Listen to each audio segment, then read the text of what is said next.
Today we're going to show you how to install a Philmac rural tapping saddle.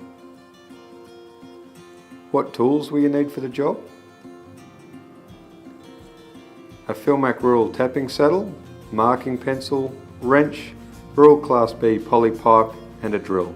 What we're going to demonstrate today is the installation of a rural tapping saddle. First and foremost, it's important to make sure that the system is isolated. Then mark a witness mark to where you want the tapping saddle positioned. With the bolts attached to the bottom half, place them over the pipe and install the top half of the saddle. Position the nuts on the bolts.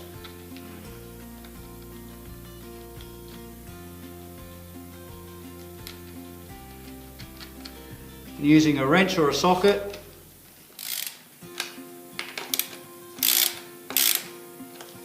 now that the bolts are tightened, take your hole saw, make sure that you clear the thread and the seal.